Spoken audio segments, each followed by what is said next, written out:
무궁화 꽃이 피었습니다.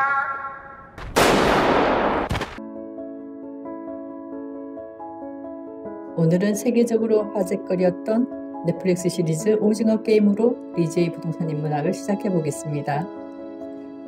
주인공 성기훈은 이혼 후 어머니와 함께 살며 경제적으로 매우 힘든 상황에 놓여 있습니다. 빚더미에 시달리던 기훈은 어머니의 병원비와 딸의 생일 선물을 마련하기 위해 도박에 손을 대지만 상황은 더 나빠집니다. 기훈은 딱지맨이라 불리는 정체불명의 남자로부터 간단한 게임을 통해 엄청난 돈을 벌 수 있다는 얘기를 듣고 외딴 섬으로 가게 됩니다. 게임에 참가한 사람들은 돈이 필요한 절실한 사연들이 있었습니다. 하지만 게임이 시작되자마자 사람들이 죽어나가는 것을 보고 극도의 공포심에 휩싸이게 됩니다. 첫 번째 게임이 끝난 후 게임 중단에 대한 투표가 진행되고 과반수 찬성으로 참가자들은 다시 일상으로 돌아갑니다. 하지만 현실로 돌아온 뒤에도 빚과 가난에서 벗어날 수 없는 이들은 대부분 자발적으로 다시 게임에 참여하게 됩니다. 기훈도 다시 게임에 참여하게 되고 우여곡절 끝에 최종 승자가 되어 456억 상금을 차지하게 됩니다. 그러나 그는 죄책감으로 인해 상금을 쓰지 못하며 방황합니다. 오징어 게임 시즌1은 그가 새로운 게임을 막을 것을 결심하는 장면으로 끝납니다. 오징어 게임 시즌2는 복수를 위해 다시 게임에 돌아온 기훈과 극심한 경제적 어려움에 부닥친 사람들이 456억을 차지하기 위해 생사를 건 게임을 해나간다는 이야기입니다. 이번에도 게임을 멈출 수 있는 투표가 진행되었습니다. 하지만 게임 진행 여부를 결정하는 마지막 한 표를 참가자로 위장한 게임의 지휘자 프론트맨이 행사하며 게임은 계속 진행됩니다. 참가자들의 의미와 게임이 주는 메시지. 오징어 게임은 단순한 오락영화로 보기에는 많은 메시지를 담고 있습니다. 예를 들면 참가자들의 캐릭터가 그렇습니다. 성기훈을 비롯한 참가자들은 각각의 사연과 이유로 게임에 참여하고 있지만 참가자 각각의 캐릭터는 현대사회의 문제를 상징하고 있습니다. 456번 성기훈은 한 가정의 평범한 가장이었습니다. 하지만 직장을 잃은 후 경제적 어려움을 겪으면서 무력감에 빠져 사채와 도박에까지 손을 댑니다. 그는 경제력을 잃은 가정과 구성원들이 무기력한 파괴를 상징합니다. 성기훈의 어릴 적 친구였던 218번 조상우는 명문대 출신이지만 투자 실패로 인해 막대한 빚을 지고 도망다니는 사람입니다. 그는 현대사회에서 성공과 북실패에 따른 극단적 압박을 상징하며 극단적 경쟁 속에서 인간이 어떻게 도구화되고 무너지는지를 보여줍니다. 그의 북한에서 탈출한 새벽은 현대사회에서 주변부로 밀려난 소외된 계층을 알리 압둘은 현대사회에서 이민자와 비정규직 노동자가 겪는 착취와 소외를, 조직폭력배 장도수는 극단적인 약육강식의 논리를 상징합니다. 이것은 시즌2 참가자들도 마찬가지입니다. 그리고 게임 참가자들은 초록색의 운동복에 번호로 불리는데 이것은 현대사회에서 인간이 숫자와 통계로 축소되는 과정을 시각적으로 표현한 것입니다. 특히 각 게임은 현대사회의 시스템을 상징적으로 잘 보여주고 있습니다. 그렇다면 각 놀이는 어떤 의미가 있을까요? 1단계 무궁화꽃이 피었습니다. 이 게임은 술래가 보이지 않을 때만 움직일 수 있으며 술래가 보는데 움직이면 목숨을 잃습니다. 이 게임은 규칙의 절대성과 시스템의 잔혹성을 각인시킬 의도가 있으며 권력에 순응하지 않으면 생존할 수 없는 사회 시스템을 상징합니다. 즉, 모든 생존의 기본 조건은 사회가 만들어 놓은 구조나 규칙에 순응하는 것에서부터 출발해야 한다는 의미입니다. 2단계 설탕 뽑기. 설탕 뽑기는 줄을 잘 선 사람에게 유리한 게임입니다. 현대사회는 초기 조건이 평등하지 않은 사회이며 개인은 능력과 의지와 상관없이 태생적으로 불공정한 출발을 해야 함을 상징적으로 보여주고 있습니다. 3단계 줄다리기. 그리고 현대사회에서는 경쟁에서 이긴 사람만이 생존할 수 있으므로 조직 속에서는 서로 협력해야 함을 줄다리기 게임이 잘 보여줍니다. 4단계 구슬치기.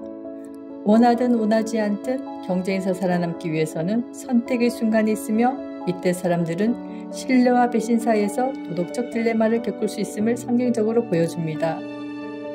5단계 징검다리 건너기. 개인의 운과 노력을 통해 한 단계 한 단계 발전할 수도 있지만 때로는 다른 사람의 희생을 통해서 생존해야 할 때도 있음을 의미합니다. 이 게임은 우리 사회가 운이 없거나 약한 사람의 희생을 바탕으로 사회적 성공 구조를 만들어 왔음을 상징적으로 보여줍니다. 6단계 오징어 게임. 마지막 오징어 게임에서는 친구 사이인 기훈과 상우가 격렬한 대결을 펼칩니다. 현대사회는 폭력적 경쟁사회이며 약자에게 도덕성과 인간성 중 하나를 선택하도록 강요하는 부조리한 권력구조 사회임을 영화는 마지막까지 강조합니다. 현대 자본주의의 냉혹함을 보여주는 게임. 시즌1은 어린 시절 놀이를 기반으로 한 잔혹한 게임을 통해 인간 본성, 도덕적 딜레마, 불합리한 사회 구조에 대한 비판적 메시지를 던졌습니다. 시즌2는 무궁화 꽃이 피었습니다를 시작으로 규칙을 지켜야 살아남을 수 있는 사회 시스템 속에서 5인 육각 경기처럼 팀워크가 필요할 때는 서로 돕기도 해야 한다는 메시지를 보여줍니다. 그러나 성과 위주의 사회에서는 때로는 비열하고 냉정해져야만 살아남을 수 있음을 둥글게라는 게임을 통해 보여줍니다. 그런데 게임이 진행되면서 사람들은 시스템의 반기를 들고 게임의 부조리에 도전하는 모습을 보여주면서 부조리한 체제 속에서도 인간의 선택과 행동으로 시스템의 변화를 만들어낼 수 있다는 희망적 메시지도 전합니다. 그렇다면 시즌3에서는 인간은 선한 선택으로 시스템을 변화시킬 수 있는 존재라는 것을 보여줄까요? 합리는 부조리의 부분 집합이다. 오징어 게임이 담고 있는 메시지가 까미의 부조리 철학과 닮았다고 말합니다. 오징어 게임의 어느 부분이 까미의 부조리 철학과 닮았을까요? 알베르 까미는 인간이나 세계가 그 자체로 부조리한 것은 아니다. 모순되는 두 대립항의 공존 상태, 즉 이성으로 모두 설명할 수 없는 상태가 바로 부조리한 상태다. 부조리한 세상을 벗어나는 방법은 자살과 희망뿐이다. 알베르 까미는 시즈포스의 신화를 통해 부조리 철학을 풀어내며 부조리에 내던져진 인간의 전형으로 언덕 위로 끊임없이 바위를 굴리는 형벌을 받는 시지포스를 언급합니다. 시지포스는 부조리에 내던져진 인간의 전형적인 예시입니다. 그러나 시지포스는 부조리에 맞서지 않습니다. 바위를 굴려 정상에 도착하면 바위는 아래로 굴러떨어지고 다시 굴려 정상에 도착하면 바위는 다시 아래로 굴러떨어지지만 시지포스는 바위 굴리기를 멈추지 않습니다. 시지포스는 바위를 굴리면서 어쩌면 이번에는 정상에서 굴러떨어지지 않고 멈출지도 모른다라는 희망도 품지 않습니다. 결과에 대한 기대 없이 그저 바위를 굴려야 하니까 다시 굴리는 것뿐입니다. 부조리에서 벗어나기 위해 자살하지도 않고 바위가 굴러내려가지 않을 거라는 희망도 품지 않습니다. 그러나 까미는 어떤 것도 예측할 수 없는 삶의 부조리 속에서도 인간은 자신의 선택을 통해 삶의 의미를 만들어내야 한다고 말하고 있습니다. 인간은 끊임없이 목표와 가치를 찾고 거기서 삶의 이유를 발견해야 하는데 그렇지 못하면 삶의 부조리함 속에서 극심한 무력감을 느낍니다. 오징어 게임의 참가자나 설계자들에게서 희망을 찾고 있는 시지포스가 보이나요? 아니면 모든 것을 포기한 무기력한 시지포스가 보이나요? 권태는 욕망보다 더 고통스럽다. 권태는 욕망보다 더 고통스러운 상태다 라고 쇼펜하우는 말했습니다. 이 모든 게임의 설계자이면서 게임에 참가한 1번 오일남은 심심함과 인간의 본성을 시험하기 위해 게임을 만들었다고 고백했습니다. 누군가에게는 목숨을 건 게임이 그에게는 심심함을 해소해줄 그냥 놀이였습니다. 끊임없이 돌을 굴려서 올리는 시지포스보다 오징어 게임의 오일남이 더 부조리한 인간의 예시일지도 모른다는 생각이 듭니다. 어떤 이유에서든 타인의 목숨을 담보로 하는 실험을 했다는 것은 최악의 부조리입니다. 그는 게임 속에서 가장 인간적인 모습을 보여주었으나 사실상 가장 부조리한 인간이었습니다. 부조리의 끝판왕 정치. 부조리가 가장 노골적으로 나타나는 곳이 요즘의 정치판이 아닐까 싶습니다. 외신은 대한민국 탄핵 정국이 오징어 게임의 현실판이라고 꼬집었습니다. 오징어 게임 시즌2에서 참가자들은 서로 나뉘어 치열하게 싸웁니다. 초록색 참가자들끼리 나뉘어 싸우고 분홍색 병사들과 초록색 참가자로 나뉘어 싸우기도 합니다. 이것은 시스템의 구조적 부조리를 감추기 위한 치밀한 설계입니다.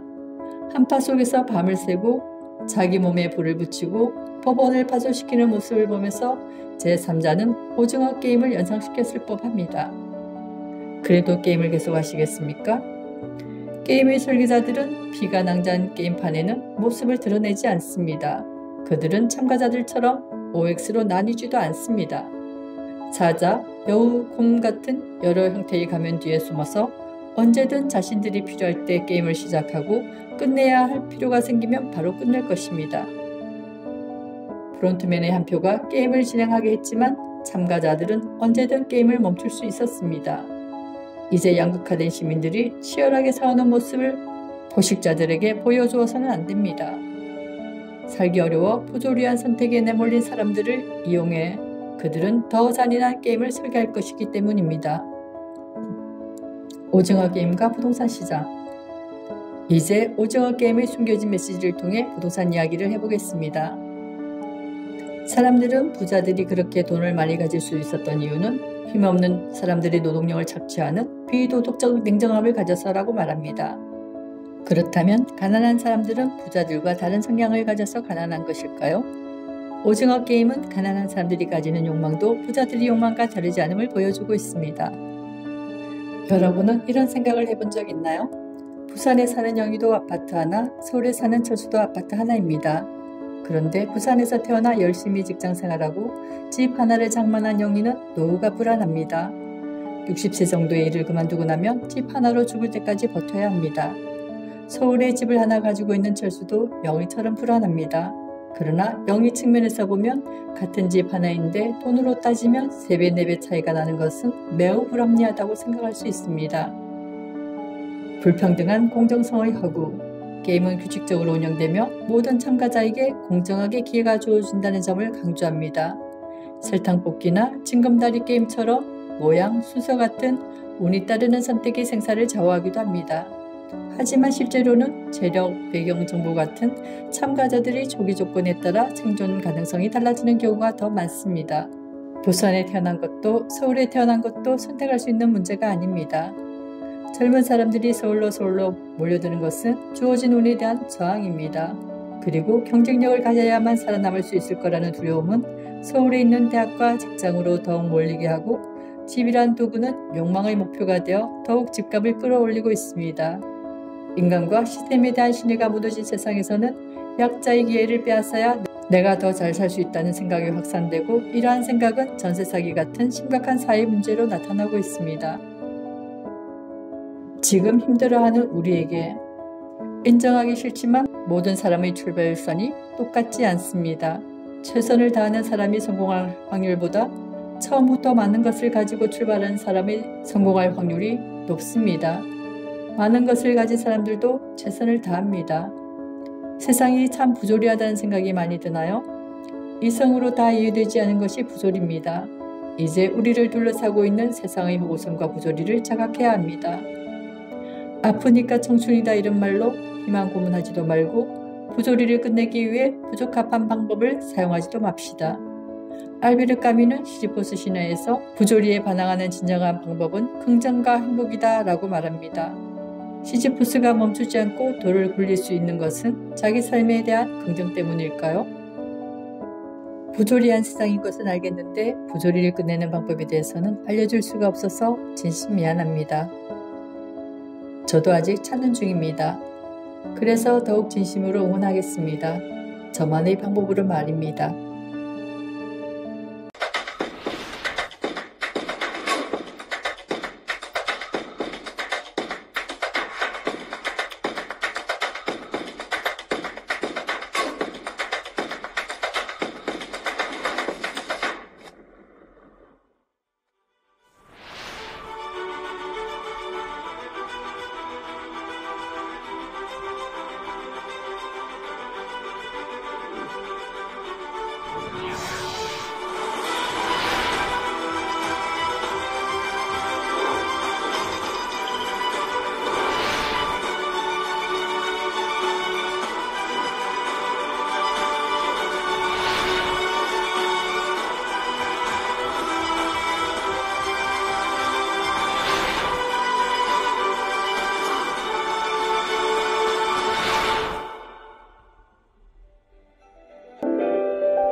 구독, 좋아요, 알림 설정으로 많은 응원 부탁드립니다.